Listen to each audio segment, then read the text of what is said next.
It's so refreshing to ride a new motorcycle that no one knows anything about. No leaks, no spy shots, nothing. This new 125cc motorcycle is called the Raider, and it's basically TVS saying that commuter bikes don't need to be boring.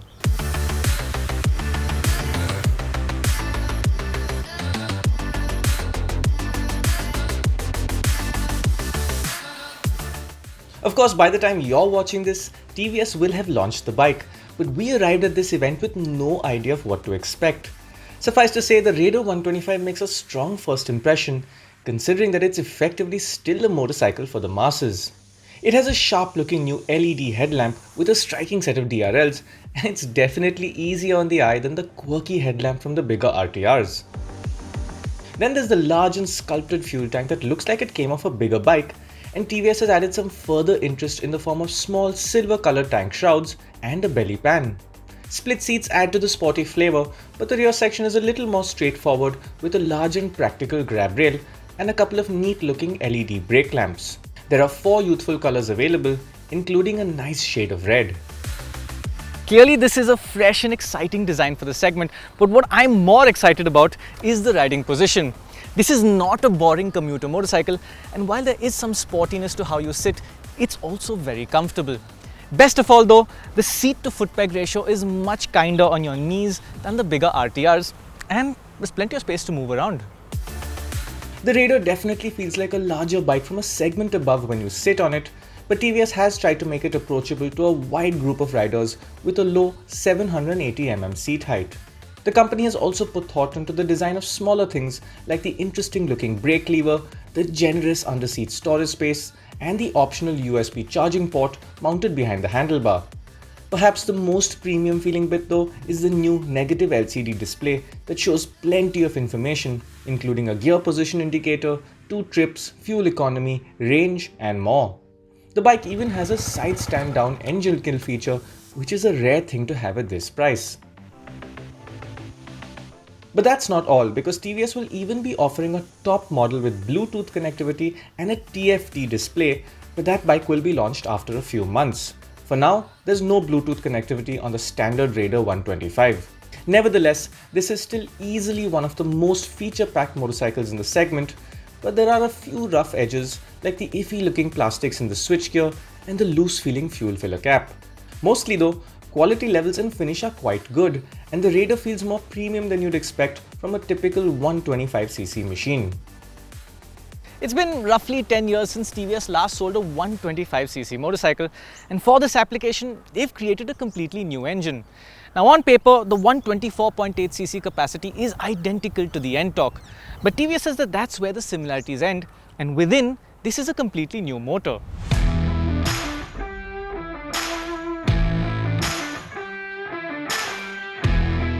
At its heart, this is still a 3-valve single-cylinder engine, but TVS says that nearly all the internals have been changed to account for the additional 2 horsepower that this engine produces over the standard N-Torque.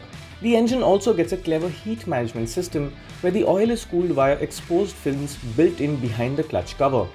That removes the need for an expensive, heavy and complex external oil cooler system. This is also TVS's first motorcycle with an integrated starter generator, and that means that it does that spooky silent start without any typical starter motor sound. The ISG also lets the Raider get a start-stop system where the engine automatically cuts off if it's been idling for a while. A quick blip of the throttle starts the engine back up, and the system seems to work smoothly, but they say something we'll need to test out on public roads in heavy traffic. Another segment first is that the Raider gets 2 riding modes, Eco and Sport.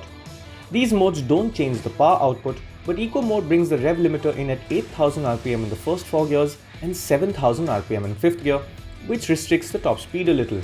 Eco also offers slightly gentler throttle response, and TVS says that it will improve fuel efficiency by about 3%. Sport mode meanwhile gives you crisper responses and it deactivates the start-stop system. Switching between the riding modes makes a small difference, although I'm not really sure if a bike like this needs them. Sure, riding modes have great value on a brochure, but what really impresses on this motorcycle is the way that new engine performs. First of all, the engine is very smooth no matter the speed, and the refinement levels are really quite impressive. The actual performance is nice too, and this engine has the most torque in the segment while the quoted power figure comes a close second to the 125cc Pulsars. The acceleration feels strong for the segment, and it's accompanied by a typically peppy exhaust note that you would expect from a TVS. We saw an indicated top speed of 107 kph down the long straight at the TVS test track, and even at this point, the engine didn't really feel stressed or unhappy. The motor is quite tractable too, with peak power coming in at a low 7500 rpm, and it doesn't mind being in 5th gear as low as 35 kph. The transmission is smooth and precise, and all of this means that this bike should be quite nice to ride on the street as well. TVS says they focused on fuel efficiency too, and they claim that customers can expect a real-world efficiency figure of 67 kpl. That's something we'll reserve commenting on until we can fully test the bike, but as things stand, this new engine is a joy to use. It's not just the engine that's new on the Raider, because TVS has also given this bike a brand new chassis.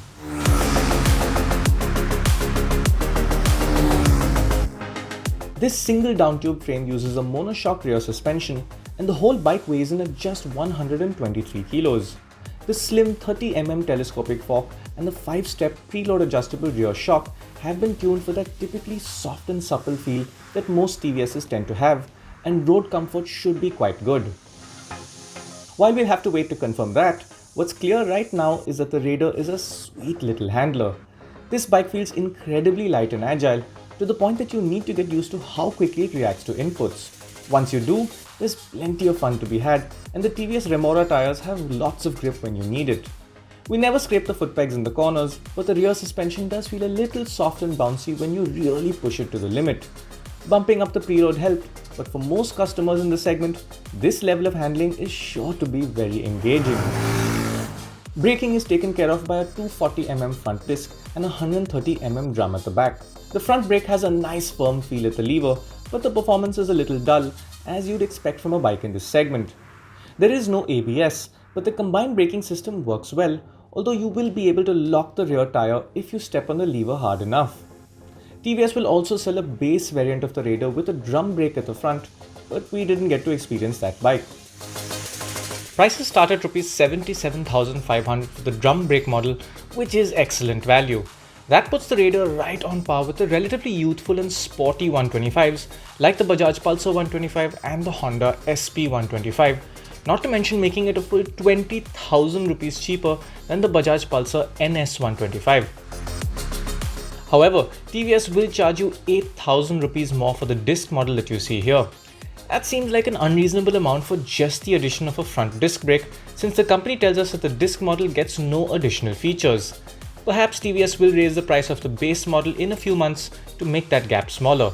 But even so, the Raider packs plenty of game-changing style and features along with a genuinely fun-to-ride character, and that makes it not only a convincing 125cc bike, but also a legitimate alternative to the likes of the popular Yamaha FZ, which produces just 0.8 horsepower more.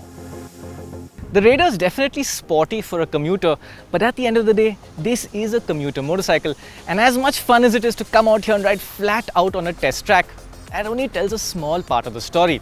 However, for now, that story is sounding really good, and in a time when new bikes are starting to get very expensive, fuel prices are going absolutely out of control, TVS really has the potential to shake up the 125cc space with this new machine. Collar down. Oh my god. Oh my god. Oh, he's got a few insects in him. That's neater. That's okay. I have been riding motorcycles forward for many years, but backward is a new thing.